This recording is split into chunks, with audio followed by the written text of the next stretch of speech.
This video is my recorded experience with the Starfetcher's pilot and its DLC, Escape from Pork Belly. I'll preface this by saying no mind-altering substances were ingested at any point during this experience. This is a finely crafted fever dream, and I mean that as high praise. If you want to take this crazy trip yourself, the pilot is free on Steam, and a link will be in this video's description. Enjoy.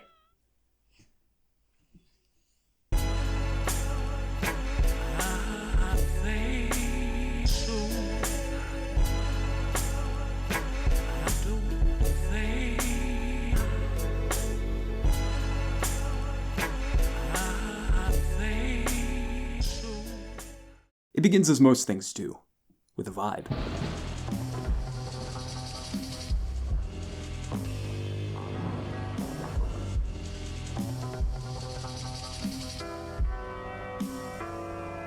While taking out garbage on a rainy and dull night, I watched an android bare his soul in a dirty alley. A monotone voice laments his insignificance to another android. He had a computational power of 12 million, 1,000 computations per second.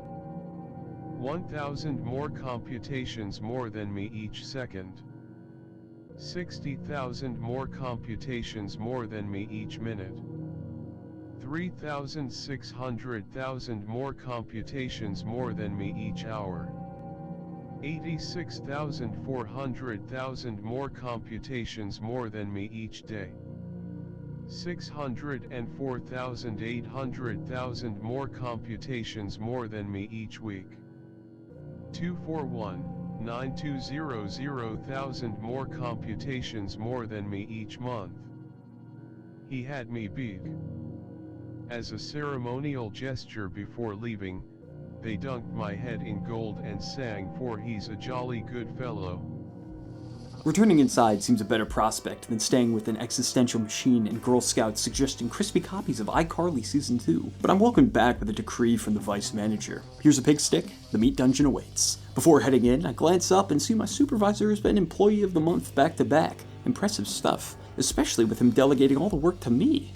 Way to go, boss man. Perhaps a quick conversation with my coworker will lift my spirits. Oh, baby. Hot dog, baby. Thank you very much. Ah, I see. The job blows. Take the worst parts of retail and add executioner in the role description, snuffing out pigs in what acts like a freezer. The big eye staring back suggests something else. After the bloody deed, the garbage has got that expired convenience store stank. Take it out back. But much like in real life, it was a seemingly mundane situation that led to one of my favorite moments in the game. The one where I saw a younger version of myself reflected back. As Senyati prepares hurling the bag of assorted crap into the dumpster, it rips like ass, chunks spilling onto the ground. There's a pause, then a curse, another with feeling, and then she sobs, "I really wish I wasn't here right now." Of course I know her. She's me. Nah, whoops, my bad. But that feeling and I have met before in my late teens, where the emotional dam keeping everything back stays strong, then one small drop trickles in, and it all comes toppling down. It's intense, and sometimes a good cry is what you need to keep going. Though this particular situation is more tricky, prospects are few and it's looking bleak. So when another shows up, a small-time gangster named Zambezi calls her a loser, then join my gang, the Thorns, the seeds are planted to sprout something great. But Senyati shuts it down. Sorry, Tyler Durden. I don't think I'm suited for the thug life. Damn, close the door and throw away the key, why don't you? Yet circumstances have a way of changing initial options. Specifically, when another gang drives their Toyota AE86 into your boss. One apologizes and the other says in Spanish, and with enthusiasm, "As seen in Initial D," before robbing you, and you're given another offer. Gang life or no life. I say this to you, Senyati. Sincerely. Truly. Earnestly and fictionally. Please. Commit a crime. Start the turf war between the suburban Satans by dying. The combat in Starfetchers has me constantly flip-flopping between red shirt and master swordsman within seconds. Shirtless Satanists with jeans will swarm like locusts, pig sticks looking to make contact. Starfetchers has us bound to a rule. One hit is all that's needed for the grave. These aren't tactical encounters, these are feverish games of tag. Enemies rush towards me to get the hit, some hurl themselves like a wrestler on the top turnbuckle. The zest is impressive, but the result is my undoing, so I fight back. I whip out my sword like a spear and poke opponents to death. Where once my pool cue fighting style worked, another counters with a deflection, exposing for a skewer. Enemies cannot be counted on to do the same move every time. They function like unpredictable actors ad-libbing on the fly. When fights are this erratic, moments of accidental greatness slip in. Two devilish dudes welcome me, one charges and the other shoots. A panicked flail kills one and reflects a bullet back at another.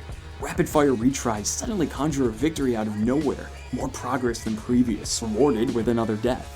As I moved through the building, a realization emerged. I wasn't getting angry about the deaths. On the contrary, I'm getting into it. The combat is just one part, the look of each room being lit in a different color, the way Sunyati enemies ragdoll towards each other, the eclipse caught in the background, and the ever-looping track created this hypnotic experience. All the components fitting into place that created gameplay that was messy, and it was amazing because of it. Room after room, I finally meet the suburban Satan lounging in a chair lamenting his guys one moment and then the next. But hey my dude, now you're here. Good going. But this is where it ends. Flipside bitch kicks the music in gear. The bullets from his AK look like cigarettes homing towards me. I take my stick and individually deflect each one, but the barrage is too quick. If I survived, he would just load another clip. So I'll pull my signature move. Charging, stick first, torpedoing towards Satan like that elderly man convicted of treason. I'll get a jab here and there, but a bullet is my reply. Then an idea comes up. With the bullets spraying adjacent to the next, I'll just climb up walls, let him run out of bullets, then poke. Dead, but we're getting somewhere with this. Here's what worked. Jump up the wall, choke time and deflect a bullet mid-Batman descent. Tuck your upper body towards your legs as you charge stick out.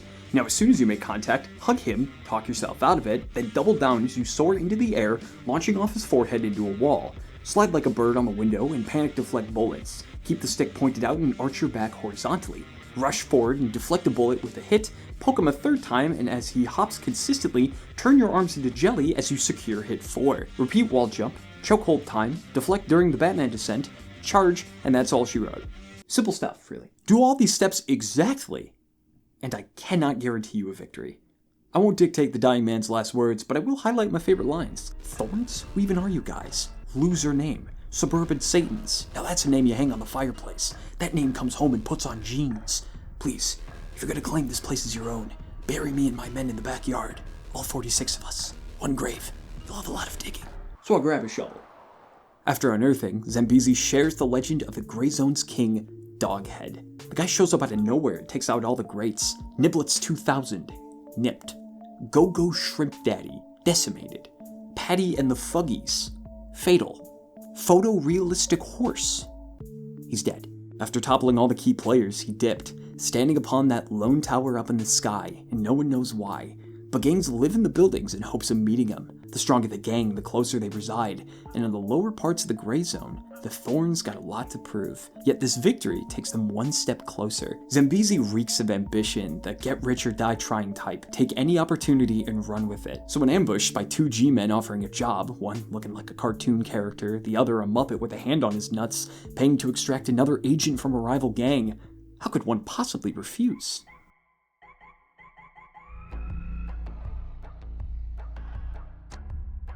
During this tense car ride, I'll take the opportunity to say I really enjoy the look of these cutscenes. It's got this blending of pixel art with a mix of photorealism, and the lighting here is cool. I also love the colors too. It creates this unique style that's striking. Looking at the colored voids gets me to wonder what's out further into the Grey Zones. It's got me curious, like when I'd watch Adult Swim late into the night, wondering what the next show was going to be. I think it's wicked.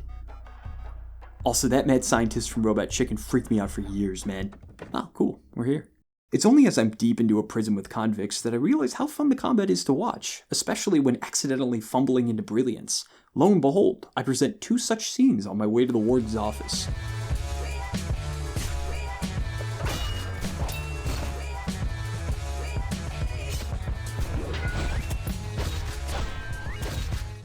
The key is in an empty room. Never a good sign. Best to keep an eye on the door.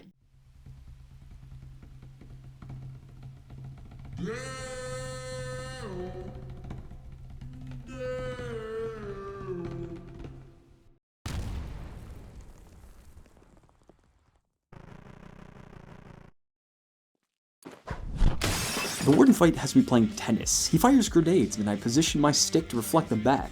Now, you astute viewer may be wondering, wouldn't it be easier to reflect explosives back by slashing and expanding the amount covered than trying to catch it like the tip of a pool cue? And I would say, absolutely. That's a way better idea. It was the end of the pilot that completely sold me, hooked like a fish on the line. After the job, Zambezi doubles down on their ambitions, and Sunyati questions the path forward. The former is looking at the big picture, but the latter is staring at the now, and that's in a dump, shoes caked in filth. It ends with carrying on, now with voiced misgivings. This wasn't a life Sunyati was itching for, it was circumstantial. She mentioned she doesn't reflect on this kind of stuff often, but her final lines are great. I don't want to be a loser either. I just don't think this is the way. I was already having a great time playing this. The gameplay was a blast, the art was sick, and the music was great to listen to. Then right after this dialogue, the vocals kick in. The camera pans up the blood-red sky towards the imposing tower. Thunder strikes as Doghead looks at the credits. It gave me chills. The mood was perfect. It stuck the landing and had me sold. Starfetchers is not just a game, it's an experience. Immaculate in its vibes that had me craving another excuse to revisit this setting. And a couple months later, I got it.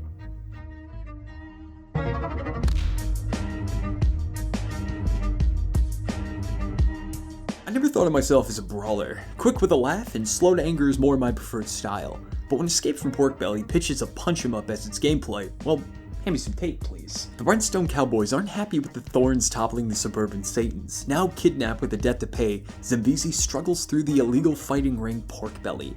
Claim victory in 10 skirmishes and you'll walk out of those gates. Alright, simple enough. It wasn't. I got this. I didn't. The moment is already superb as the camera pans down, displaying the shady underbelly, onlookers in for a thrill, and my opponent, a Jack Chihuahua. I start to get how fights work here. Dodge blows and get some hits when you can. I think the dog is taking it easy on me. Maybe he's a good boy after all. He telegraphs his attacks with this rabid look that makes me create distance, but I sock him in the mouth, winning the first brawl. My handler Nevada is trying to be all buddy-buddy and offers gear for fights. Not the usual goods, like energy drinks or towels, but wacky stuff. Angel wings to revive on death, pesticides to poison foes, or speed the drink. I decide to hold off. I'm not feeling the goods right now, so let's just do fight 2. Pinhead is pretty similar to the dog, though my attention is mainly on the crowd. Seems to be getting bigger the more fights I win. He's only got one eye visible through the bandages, so I duck into his blind spot. The poor guy only knew when it was too late. With some extra money, I invested gold teeth, offering cash every hit I take. If it works for celebrities, it's gotta work for me too. You know what, Nevada? Throw in the pesticides too. I want it to be as toxic as I smell. They arrived in a swarm. The damn things were swooping and taking turns laughing. But the bats had to tell. Whatever one chuckled was going to chomp. Mouth open wide, I'd feed a couple knuckles. It turned into an aerial game of whack-a-mole. Whoever laughed would get it first. Then the next was a constant tempo of beatdowns. The swarm was getting hit as hard as the background music was going, until one was left, with a 19-hit combo. I was itching for 20. I whiffed and he headbutted me kamikaze style. I made $18.75. At the van, I bought the angel wings, re-rolled the gear, and found a shiv as one of the items to buy. An idea formed as I went into fight how many indebted bats are there? Fight 4 goes pretty similar. Punch on beat at the crowd's joy. This works by making an estimate which direction the swooper will dive. But near the end, I made eye contact with the shady one. I guessed wrong, and in attempting to swing the other direction, I got hit for around 20 bucks. The shady guy took his chance and got another 20. Nevada and I are getting a rapport at this point, so I decide to change that. For 200 bucks, I buy a shiv, turning the transaction into a robbery. Nevada, your drip is lacking. My sharp friend and I are most displeased. A permanent 20% discount is in order. Our relationship is in shambles, but I'm cutting costs, and that's a win. A smugness envelops my being. I buy a tub of protein powder. Enemies bulk up, but I earn more money with each victory. Then a health upgrade. With the friendship destroyed, I proceed to the next bout. I think it's normal to consider what's the last song you'll hear before you die. Maybe it's the one where you met your lover the first time, or a tune you and some buddies listened to when the world felt so free. Maybe one with no significance and just a dang good piece of music. At this moment, I didn't get to choose. Piano Keys Going Ham was the closest I got to a funeral march in Pork Belly. My opponent was rocking her dress in a giant anime mask. They weren't much of a puncher, rather they had this high kick instead. It was different enough to where it was messing with my timing and I was fuming. I needed to show him who's boss. So I played more aggressively. Partway through the fight, they would turn their arms into a super rope candy and caress me with the back of a hand. This was the pattern. Dodge the kicks, punch the face, avoid the caress. Until finally, in what felt like a never-ending choreography routine, I landed the final blow. Fight 5 done. Ka-chow.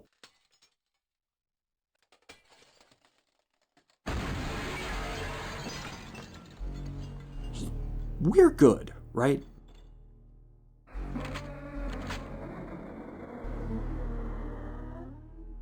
wild piano is accompanied by steady firing of an Uzi. The fight isn't about dodging a single hit and punishing anymore, rather a crazy state of dodging the spray while I pray the bullets are out of the way, slipping in hits when possible.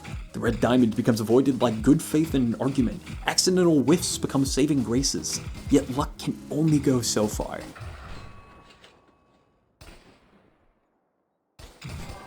But then a gift. The divine wings give me a second chance. I just need...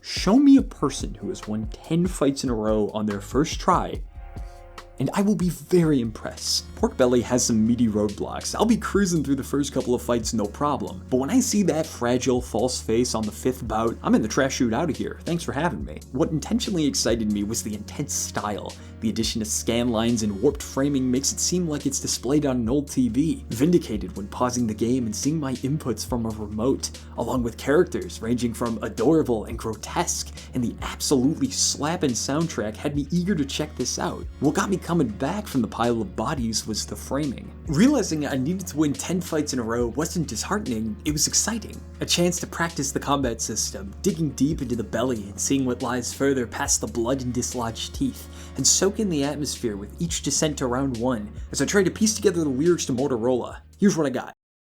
Rope and a payphone, honeycomb dip. I've reached through my glove and yeah, that's all I got.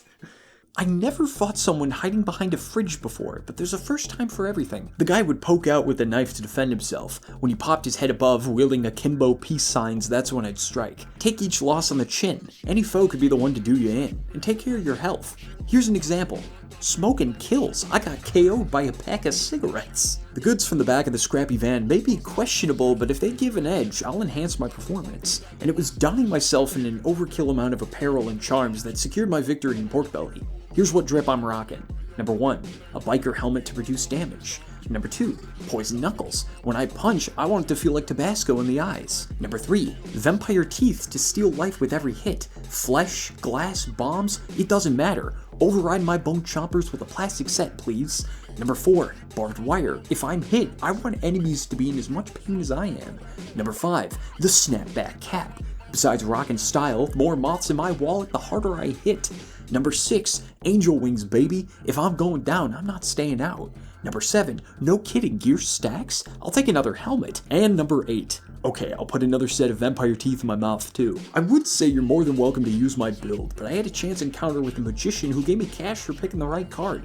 There was an option to be killed or maimed in there too, so I got off pretty good. Combine this assembling of mismatched outfit and a slow understanding of telegraphs, and I was catering knuckle sandwiches for a near dozen. Partway through, after getting a taste of vengeance, I got to meet Texas, the rancher in charge of Pork Belly, and his talk about molding Zambezi into a killing machine got me to think of the imagery, with the fighting arena looking like a slaughterhouse with diagrams of pigs on boss cards, the blood red light outside, and the whole Rhinestone Cowboys branding people deal.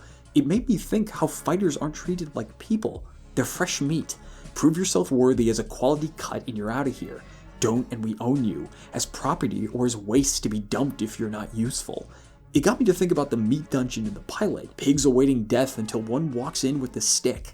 It's grim and adds the whole dystopian future of the setting. In recognizing that, I can really bind to Zambezi as a character. The thorns are a prick in the rear of the established order. Where Sinyati embodies that with an internal contemplation, Zambezi responds, nah, I'ma get mine, and she'll fight anyone challenging that. No punches are pulled, verbally or physically. Sheer force of will, the driving force to carry through Pork Belly. And that's when I started to click with her. It takes a special kind of person to announce the most insane declarations, and my immediate thought isn't doubt or how, instead, when. Zambezi is that kind of person. When she decides she's going to walk back into Pork Belly and single-handedly take it down to save her fellow gang member, I thought, yeah, that fits. It embodies that special feeling when you're so bitter and angry that nothing scares you anymore, so you might as well give it an earnest attempt anyway. But there seems to be more to it than that. Take a sample of dialogue to Nevada. She says, you know you've already paid your debt, but instead, you've been subdued into a lapdog, lapping up milk from a dirty bowl. You gotta fight back, verbally, physically, metaphorically,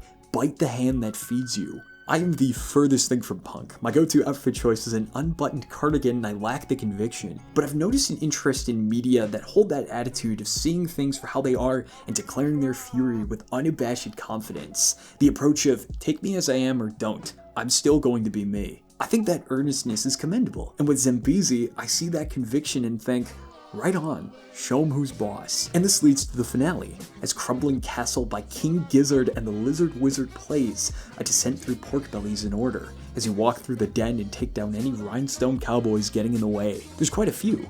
Then deal with Texas. If you die, jump back to the entrance and try again. The sequence was another bit that makes Starfetcher so interesting. Each individual aspect, like the visuals, the music, the gameplay, are great by themselves. Combined, they create something unique as an experience. It's like a trippy music video in the best way. Maybe it was my boxing threads, but I was one-take McGee in this section. I was whiffing hits, but I would KO enemies before they could make fun of me.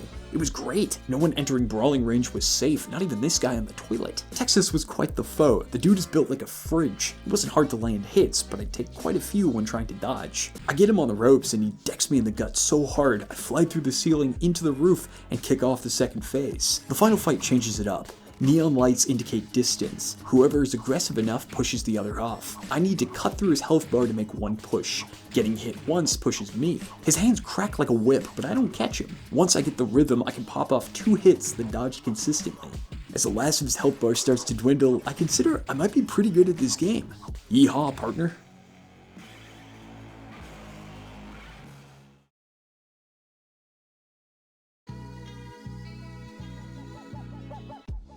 As I watch pork belly burn, I get this warm feeling in my stomach. No, I didn't ingest a delicious looking coal, but I'm glad how surprised I was with Starfetchers. A random flashing of the Steam page's contents turned into play sessions I thoroughly enjoyed.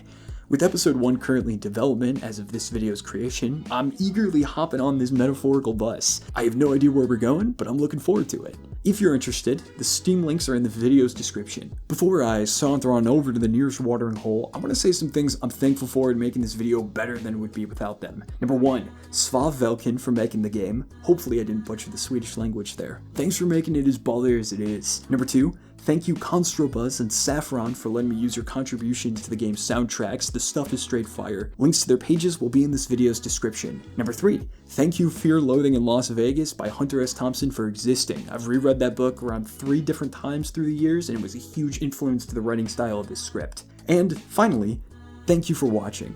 Making videos is so fun, and if it's able to entertain others besides myself, that's an extreme honor. Thank you for that privilege. I hope you've enjoyed it. Alright, I'm gonna saunter now. Take care and adios.